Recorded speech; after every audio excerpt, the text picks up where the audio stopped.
마가복음을 지리적으로 구분을 하면 크게 세 부분으로 나눌 수가 있습니다. 처음 부분은 예수님의 갈릴리 사역입니다. 그리고 마지막 부분은 예수님의 예루살렘 사역입니다. 이 갈릴리 사역과 예루살렘 사역 사이에 예수님은 예루살렘으로 올라가는 길에 있었던 사역들이 기록이 되어 있습니다. 이때 예수님은 대부분의 시간을 제자들과 함께 보냈고, 그래서 제자들에게 제자도에 대해서 말씀해 주셨습니다. 우리가 살펴보았던 부자 청년의 이야기, 이혼과 결혼에 관한 이야기, 우리를 따르지 아니함으로 금하였다는 요한의 이야기, 이 모든 이야기가 예루살렘으로 올라가는 길에서 말씀하신 제자도에 관한 말씀이었습니다. 오늘 본문도 마찬가지입니다.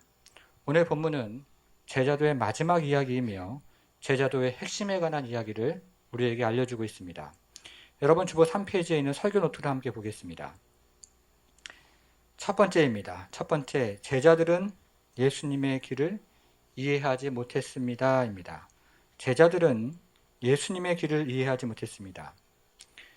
오늘 본문은 예수님의 순환 예고로 시작을 합니다. 먼저 33절과 34절을 같이 읽어보도록 하겠습니다. 33절과 34절을 같이 한번 읽도록 하겠습니다. 보라, 우리가 예루살렘에 올라가노니 인자가 대제사장과 서기관들에게 넘겨짐에 그들이 죽이기로 결의하고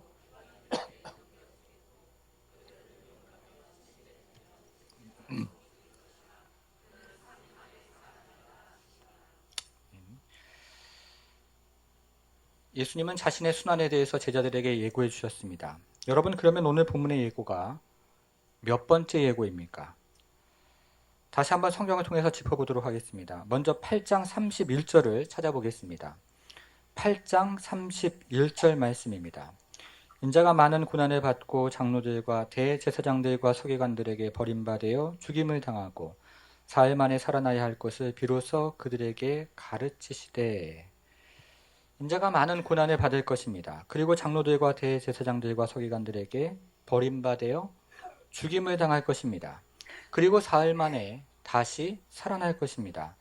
8장 27절에 보니까요, 빌립보 가이사라에서 첫 번째 순환이 예고되었습니다. 두 번째 순환 예고는 9장 31절 말씀입니다. 찾아보겠습니다. 9장 31절을 찾아보니까 이렇게 이야기합니다. 이제 제자들을 가르치시며 또 인자가 사람들의 손에 넘겨져 죽임을 당하고 죽은 지 3일 만에 살아나리라는 것을 말씀하셨기 때문이더라. 인자가 사람들의 손에 넘겨져 죽임을 당할 것입니다. 그리고 죽은 지 3일 만에 살아날 것입니다. 9장 33절에 보니까요, 갈릴리 가버나움에서 두 번째 순환이 예고되었습니다.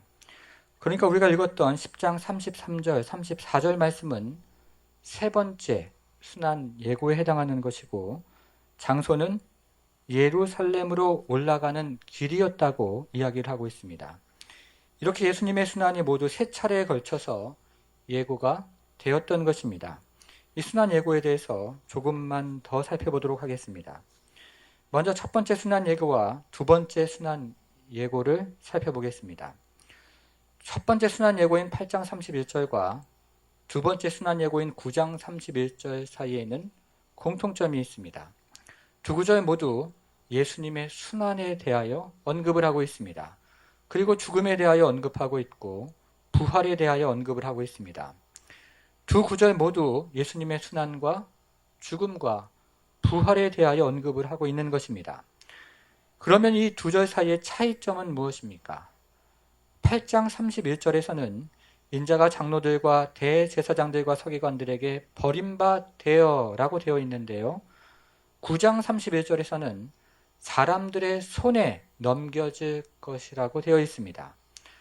8장 31절에서 예수님을 죽음에 넘겨준 주체는 종교 지도자들이었는데 9장 31절에서는 사람들이라고 이야기하고 있는 것입니다. 좀 더 많은 사람들이 예수님의 순환과 죽음에 관련이 될 것이다 라고 말씀하고 계신 것입니다.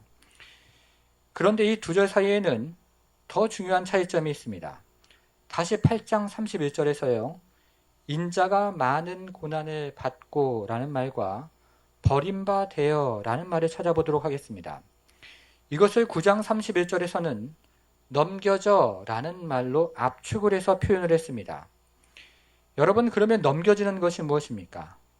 넘겨져 라는 말이 제일 처음 사용된 것은 세례 요한이었습니다. 넘겨져 라는 말은 세례 요한이 감옥에 넘겨지고 죽음에 넘겨질 때 처음 사용이 되었습니다. 이것은 세례 요한이 감옥에 넘겨지고 죽음에 넘겨지는 것이 우연히 발생하거나 돌발적으로 발생하는 일이 아니라 하나님의 섭리 안에서 일어나는 일임을 보여주기 위해서 넘겨져 라는 말이 사용되었던 것입니다. 이 말이 다시 한번 9장 31절에서 예수님에게 사용이 되었던 것입니다. 예수님이 넘겨지는 것도 마찬가지였습니다. 사람들이 예수님을 사람들에게 넘겨지고 그리고 죽음에 넘겨지는 것은 우연히 발생하거나 돌발적으로 발생한 일이 아니라 하나님의 섭리 안에서 일어난 일임을 보여주기 위해서 다시 한번 같은 단어가 사용된 것입니다. 마지막 순환 예고도 마찬가지입니다. 10장 33절과 34절을 다시 한번 보겠습니다. 보라, 우리가 예루살렘으로 올라가노니 인자가 대제사장과 서기관들에게 넘겨짐에 그들이 죽이기로 결의하고 이방인들에게 넘겨주겠고 그들은 능욕하며 침뱉으며 채찍질하고 죽일 것이나 그는 3일 만에 살아나리라 하시니라. 이 세 번째 순환 예고는 앞에 두 번의 순환 예고와 비교해서 가장 자세하고 가장 구체적입니다. 다 기억하지 못하셔도 괜찮으니까 한번 들어보시기 바랍니다. 33절에 보니까요. 먼저 인자가 대제사장들과 서기관들에게 넘겨질 것이다 라고 이야기합니다. 이것은 마가복음 14장 41절과 53절에서 성취가 됩니다. 이어지는 33절을 계속 보니까 그들이 죽이기로 결의하고 라는 말씀은 14장 64절에서 성취가 됩니다. 이방인들에게 넘겨주겠고 라는 말씀은 15장 1절에서 성취가 됩니다. 34절 말씀도 마찬가지입니다. 그들은 능욕하며 라는 말씀은 15장 29절 30절에 성취가 되고 침 뱉으며 라는 말씀은 14장 65절과 15장 19절에서 성취가 됩니다. 채찍질하고 라는 말씀은 15장 15절에서 성취가 되고 죽일 것이나 라는 말씀은 15장 37절에서 성취가 됩니다. 그리고 마지막으로 3일 만에 살아나리라 라는 말씀은 16장 1절에서 2절에서 성취가 됩니다. 그러니까 마지막 순원 예고의 모든 단어와 구절이 예루살렘에서 모두 성취가 될 것이다 하는 것입니다. 그런데요, 마지막 순환 예고에서 놓쳐서는 안 되는 말이 있습니다. 33절 중간에 등장하는 넘겨짐에 라는 말과 마지막 33절 마지막에 등장하는 넘겨주겠고 라는 말입니다. 여러분, 넘겨지는 것이 무엇입니까? 우리가 앞에서 살펴본 것처럼 이 말은 제일 처음 세례 요한에게 사용되었고 그 다음에는 두 번째 순환 예고에서 예수님에게 사용이 되었습니다. 예수님이 사람들에게 넘겨지고 죽음에 넘겨지는 것은 우연히 발생하거나 돌발적으로 발생한 일이 아니라 하는 것입니다. 예수님이 넘겨지는 것은 하나님의 섭리 가운데 일어나는 일이었습니다. 이것이 세 번째 순환 예고에서 다시 한번 강조가 되는 것입니다. 34절을 보겠습니다. 인자가 대제사장과 서기관들에게 넘겨짐에 인자가 대제사장과 서기관들에게 넘겨지는 것은 하나님의 섭리 안에서 일어나는 일이었습니다. 그들이 죽이기로 결의하고 이방인들에게 넘겨주겠고 그들이 예수님을 죽이기로 결의하고 이방인에게 넘겨주는 것도 하나님의 섭리 안에서 일어나는 일이었다 하는 것입니다. 우리 눈에는 우연히 발생하거나 돌발적으로 발생하는 것 같지만 이 모든 일이 하나님의 섭리와 간섭하심 안에서 일어나는 일이라고 강조하고 있는 것입니다. 우리는 여기서 아주 중요한 질문을 하나 마주대하게 됩니다. 그러면 왜 하나님은 자신의 독생자를 유대 종교 지도자들에게 넘겨준 것입니까? 왜 하나님은 자신의 독생자를 로마인들에게 넘겨주었을까요? 왜 하나님은 하나밖에 없는 독생자를 죽음의 자리에게 넘겨준 것입니까? 이 질문에 대한 답이 45절에 나옵니다. 마가복음에서 가장 중요한 구절인데요. 같이 한번 45절을 읽어보도록 하겠습니다. 같이 읽겠습니다. 인자가 온 것은 섬김을 받으려 함이 아니라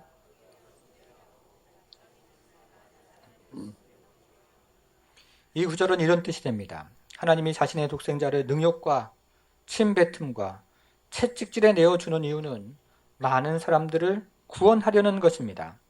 하나님이 자신의 독생자를 죽음에 내어준 이유는 많은 사람들을 구원하려는 것입니다. 이런 뜻이 되는 것입니다. 이 같은 목적을 위해 예수님은 두 가지 삶의 방식을 선택하셨습니다. 먼저 섬기려 하고입니다. 섬기는 것이었습니다. 둘째는 주려 함이니라입니다. 주는 것이었습니다. 예수님은 구원의 목적을 이루기 위해서 섬김의 삶을 선택을 하셨고 주는 삶을 선택하셨습니다. 예수님은 구원의 목적을 이루기 위해 한순간도 섬김의 삶에서 벗어나지 않았고 내어주는 삶에서 벗어나지 않으셨습니다. 예수님은 이 목적을 따라 사셨고 이 목적을 따라 움직이셨으며 이 목적을 따라 발걸음을 옮기셨습니다. 그리고 이 목적을 실현하기 위해서 십자가에 못 박히셨고 그리고 부활하셨던 것입니다. 예수님의 모든 사역은 이 목적에 초점이 맞추어져 있었던 것입니다. 그러나 제자들은 달랐습니다. 제자들은 이렇게 요구했습니다. 37절 말씀입니다. 여짜오되 주의 영광 중에서 우리를 하나는 주의 우편에 하나는 좌편에 앉게 하여 주옵소서. 여러분, 야고보와 요한이 예수님에게 요구한 것이 무엇입니까? 야고보와 요한이 예수님에게 요구한 것은 주의 영광 중에서 우리를 하나는 주의 우편에 하나는 좌편에 앉게 하여 주옵소서라는 요구였습니다. 야고보와 요한은 다른 사람을 다스리는 권력을 요구했고 다른 사람을 통치하는 권세를 요구했던 것입니다. 그들은 로마와 같은 세상의 권세를 요구했습니다. 그러나 예수님은 이렇게 말씀하십니다. 38절 말씀입니다. 예수께서 이르시되 너희는 너희가 구하는 것을 알지 못하는도다. 마가복음에서요. 한 사람은 오른편에 한 사람은 왼편에 라는 구절이 모두 두 번에 걸쳐서 등장을 합니다. 그 중에 하나가 우리가 읽은 10장 37절 말씀이고 다른 하나는 15장 27절에 나옵니다. 주보 안에 있는데 제가 한번 읽어보겠습니다. 강도 둘을 예수와 함께 십자가에 못 박으니 하나는 그의 우편에 하나는 좌편에 있더라. 예수님이 십자가에 못 박힐 때 강도 중에 하나는 예수님의 우편에 그리고 다른 하나는 예수님의 좌편에 못 박혔습니다. 그러니까 두 제자가 구했던 것은 예수님의 우편에서 십자가에 못 박히는 것이었고 그리고 예수님의 좌편에서 십자가에 못 박히는 것이었습니다. 그래서 예수님은 자신들이 구하는 것을 알지 못한다고 말씀하셨던 것입니다. 이와 같이 예수님은 십자가의 길을 선택했고 제자들은 영광의 길을 원했습니다. 예수님은 섬김의 길을 선택했고 제자들은 통치하고 군림하는 길을 원했던 것입니다. 예수님은 자기 목숨을 내어주는 길을 선택했고 제자들은 자기 목숨을 살리는 길을 원했습니다. 예수님은 십자가를 바라보고 있었지만 제자들은 영광만을 바라보고 있었던 것입니다. 제자들의 눈이 잠겨져 있었습니다. 제자들의 영안이 잠겨 있었던 것입니다. 이제 두 번째 이야기입니다. 두 번째는요. 바디메오는 예수님의 길을 따랐습니다 하는 것입니다. 주보 안에 있는 두 번째 이야기는 바디메오는 예수님의 길을 따랐습니다. 오늘 본문의 두 번째 이야기는 맹인 바디메오의 이야기입니다. 이 이야기의 배경은 여리고입니다. 예수님이 마지막으로 여리고를 지나갈 때 맹인 바디메오가 예수님의 소식을 듣고 예수님을 소리 높여 불렀습니다. 46절과 47절 말씀을 같이 한번 읽어보겠습니다. 46절부터 47절까지 읽어보겠습니다. 그들이 여리고에 이르렀더니 예수께서 제자들과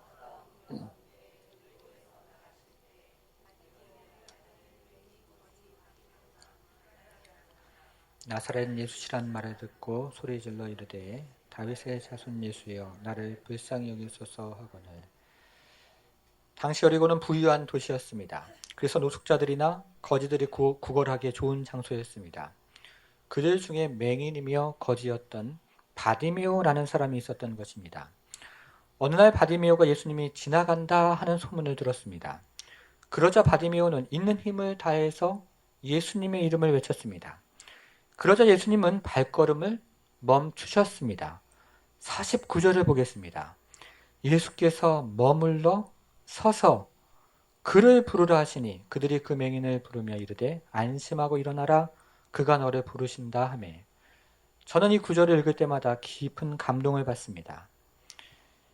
예수께서 여리고를 나오시다가 한 맹인의 날카로운 외침을 들으셨습니다. 예수께서 여리고를 나오시다가 한 맹인의 날카로운 절규를 들었던 것입니다.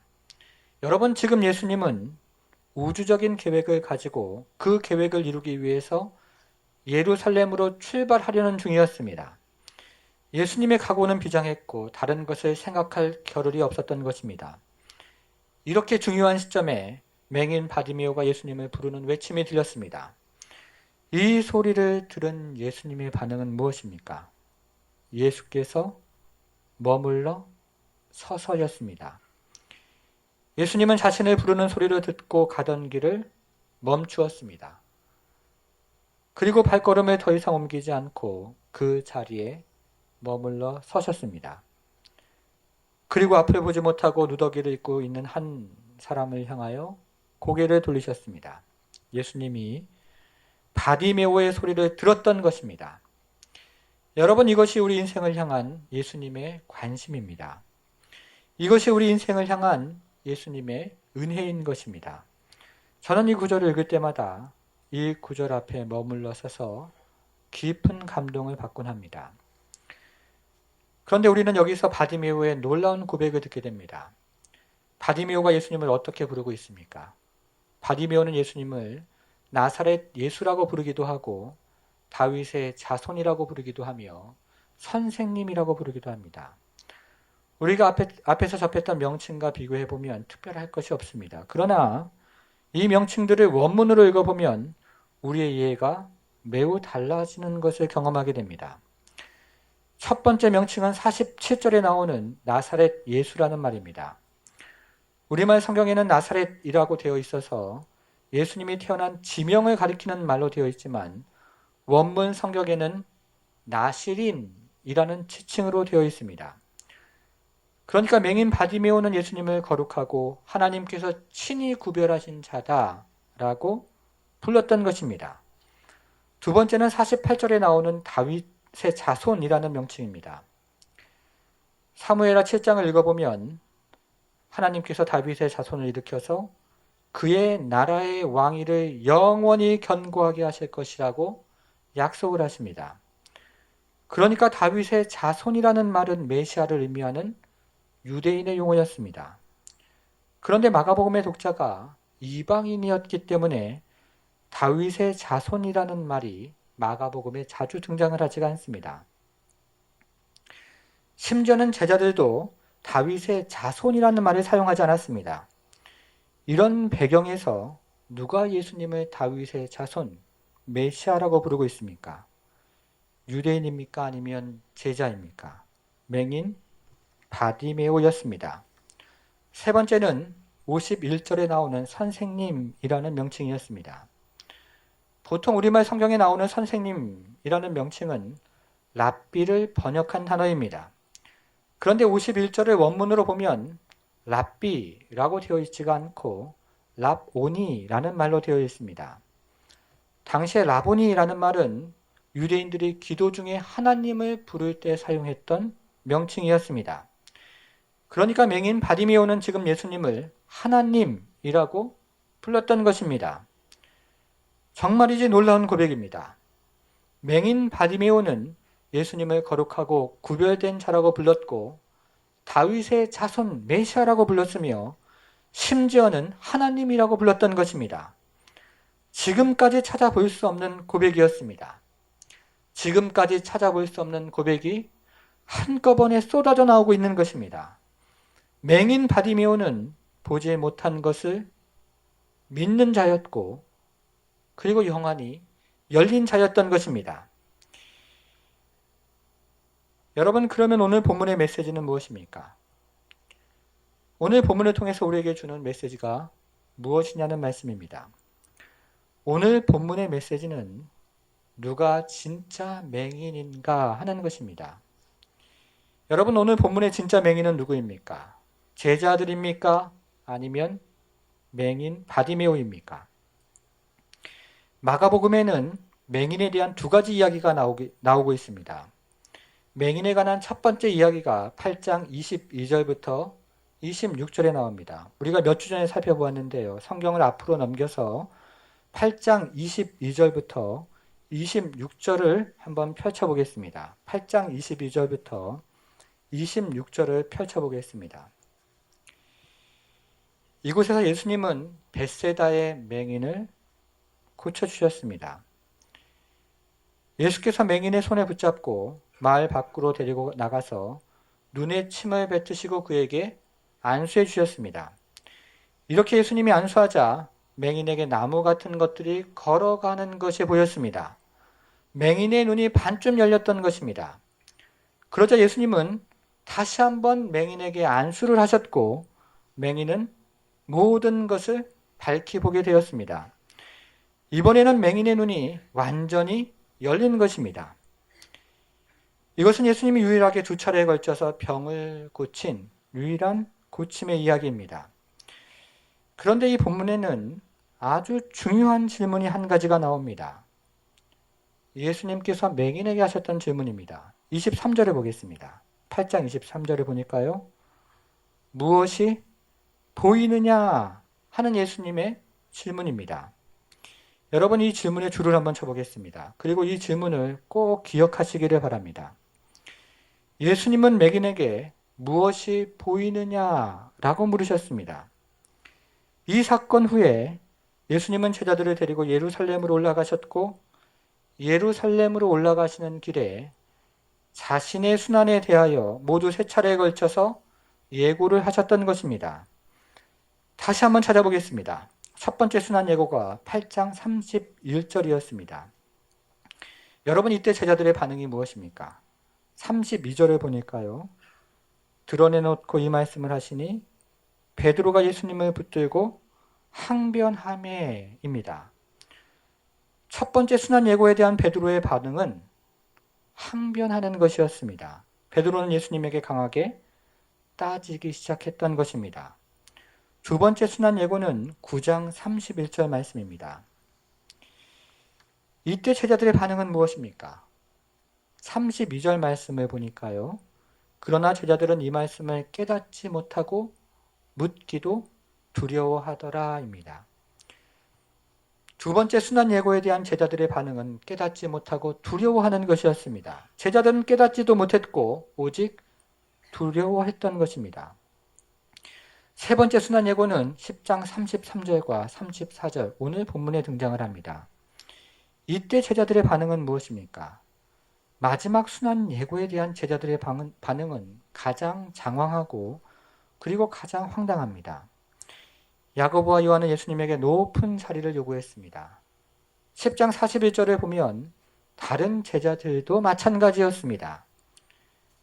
그러니까 예수님의 순환 예고에 대한 제자들의 반응은 항변이고 두려움이었으며 자리싸움이었습니다. 예수님이 순환 예고를 하는 동안 베드로는 항변했고 요한은 예수 이름으로 귀신을 쫓아내는 어떤 사람들을 우리를 따르지 않는다는 이유로 배척을 했습니다. 그리고 야고보는 자리싸움을 했고 제자들은 어린아이들을 모두 내어 쫓았습니다. 여러분, 이 같은 일련의 사건들은 무엇을 이야기하는 것입니까? 제자들이 영적인 맹인이었다 하는 것입니다. 진짜 맹인은 제자들이었다 하는 것입니다. 진짜 소경은 제자들이었던 것입니다. 8장 23절에서 무엇이 보이느냐라는 예수님의 질문에 대하여 제자들의 행동과 답변은 아무것도 보이는 것이 없습니다. 그리고 보고 싶지도 않습니다 하는 것이었습니다. 여러분, 항변을 하고 두려워하며 자리싸움을 하고 배척을 하고 내어쫓는 것은 맹인의 특징입니다. 눈에 보이지 않으니까 항변을 하는 것이고 두려운 것이고 배척을 하는 것이고 내어 쫓는 것입니다. 그러니까 진짜 맹인은 제자들이었던 것입니다. 이 같은 제자들의 이야기 바로 직후에 이어서 나오는 사건이 바로 맹인 바디메오의 이야기입니다. 그런데 이 맹인 바디메오는 예수님을 어떻게 불렀습니까? 예수님을 구별된 자라고 외쳤고 다윗의 자손 메시아라고 불렀으며 그리고 예수님을 심지어는 하나님이라고 외쳤습니다. 자기 겉옷을 내어버리고 그는 예수님에게 달려갔고 수많은 장애물 앞에서도 굴하지 않았으며 예수님의 초청에 즉각적으로 반응하며 뛰어나갔던 것입니다.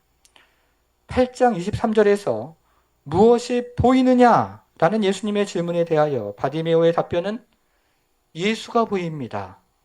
오직 예수님이 보입니다. 하는 것이었습니다. 맹인 바디메오는 보지 않고 믿었던 것입니다. 여러분, 누가 진짜 맹인입니까? 제자입니까? 아니면 바디메오입니까? 다시 바디메오의 이야기로 돌아가 보겠습니다. 바디메오 이야기의 결론은 52절 마지막 말씀입니다. 예수께서 이르시되 가라 내 믿음이 너를 구원하였느니라 하시니 그가 곧 보게 되어 예수를 길에서 따르니라. 아멘. 여기서요 보게 되어 라는 말의 표시를 한번 해보겠습니다. 그리고 예수를 길에서 따르니라 라는 말에도 표시를 한번 해보겠습니다. 마가복음에서 길이라는 말은 굉장히 중요한 말입니다. 마가복음에서 길이라는 말은 1장 3절에 처음 등장을 합니다. 광야에 외치는 자의 소리가 있어 이르되 너희는 주의 길을 준비하라. 그의 오실 길을 곧게 하라. 이것은 세례 요한을 가리키는 말이었고 세례 요한은 주의 길을 예비하는 자였습니다. 그리고 예수님은 예루살렘으로 올라가는 길을 선택하셨습니다. 십자가의 길을 선택하신 것입니다. 그리고 이제 바디메오는 예수님의 길을 따랐다고 이야기합니다. 그러니까 예수님을 길에서 따른다 하는 말은 예수님의 제자가 되었다 하는 것을 뜻하는 것입니다. 예수를 길에서 따른다는 말은 예수의 진정한 제자가 되었다 하는 것을 뜻하는 말씀입니다. 여러분, 바디메오는 원래 무엇을 하고 있었습니까? 바디메오의 원래 자리는 어디였습니까? 오늘 본문인 마가복음 10장 46절에 보니까요. 바디메오의 원래 자리는 길가였습니다. 길의 가운데도 아니고 길가에 앉아 있었던 것입니다. 바디메오는 길가에 앉아 있는 인생이었습니다.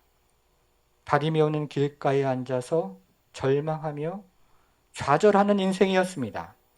여러분, 그에게 무슨 소망이 있었겠습니까? 그에게 무슨 희망이 있었겠습니까? 하루하루를 구걸하며 살아가는 인생에게 무슨 소망이 있으며 무슨 희망이 있었겠습니까? 그런데 그가 예수의 길을 따라가는 제자가 되었습니다. 그 이유가 무엇입니까? 바디메오는 어떻게 예수를 따르는 제자가 되었습니까? 52절에 나오는 보게 되어 에서부터 시작하는 것입니다. 바디메오가 예수를 보게 된 것입니다. 예수를 두 눈으로 똑바로 보게 되었고 예수를 온 인격으로 보게 되었던 것입니다. 여러분, 다시 성경을 앞으로 넘겨서 8장 25절로 가보겠습니다. 8장 25절을 찾아보겠습니다. 8장 25절은 이렇게 이야기합니다. 그가 주목하여 보더니 나아서 모든 것을 밝히 보는지라. 예수께서 벳세다의 맹인을 두 번째 안수하시자 이 맹인은 온전히 보게 되었고 이제 모든 것을 밝히 보게 되었던 것입니다. 사랑하는 성도 여러분, 모든 것이 밝히 보일 때 정말로 보이는 것이 무엇입니까?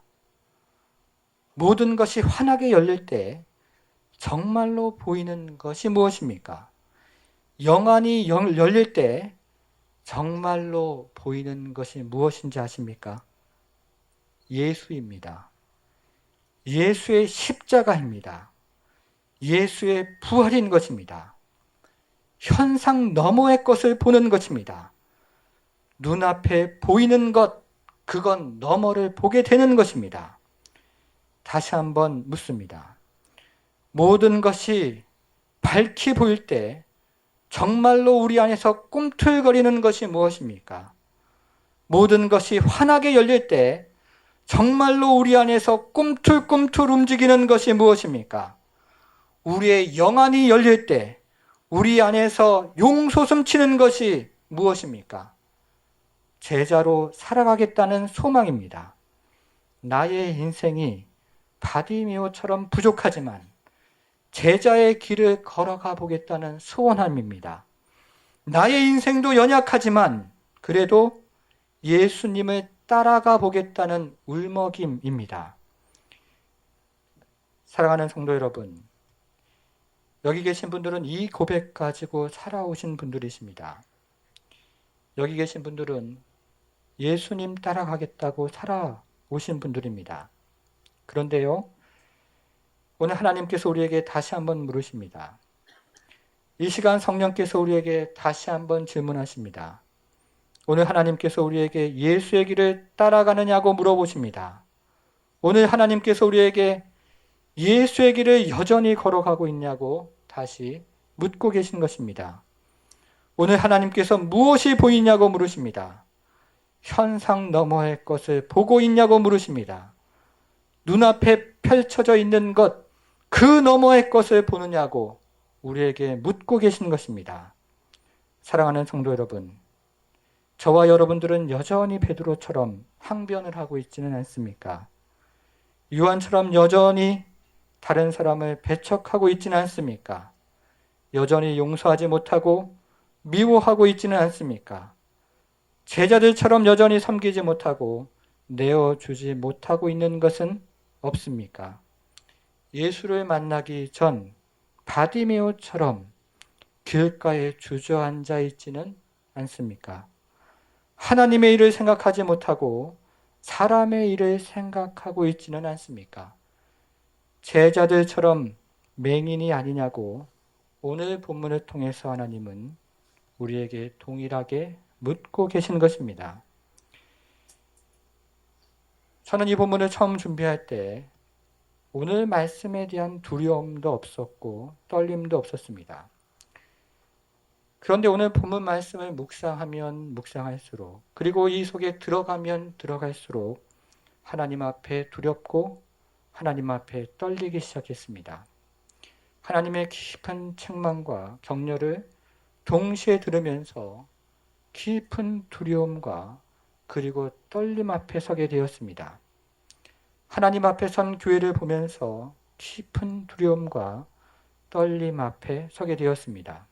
사랑하는 성도 여러분, 무엇이 보이십니까? 예수가 보이십니까? 아니면 여전히 눈앞에 현상만 보이십니까? 우리 안에 베드로와 같은 모습이 있습니다. 요한과 같은 모습도 있습니다. 야고보와 같은 모습도 있습니다.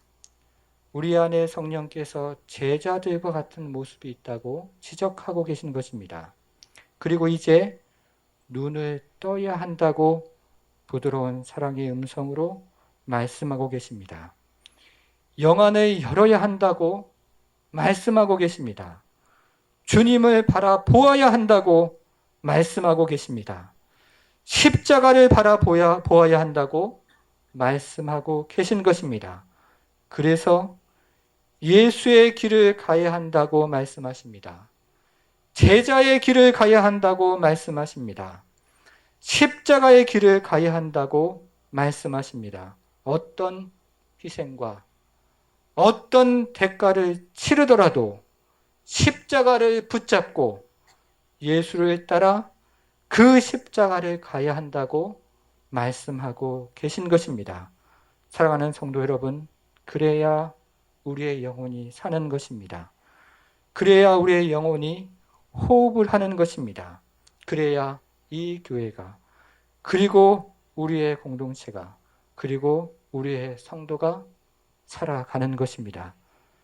예수의 길을 따라가는 진정한 제자가 되기를 주님의 이름으로 축복합니다.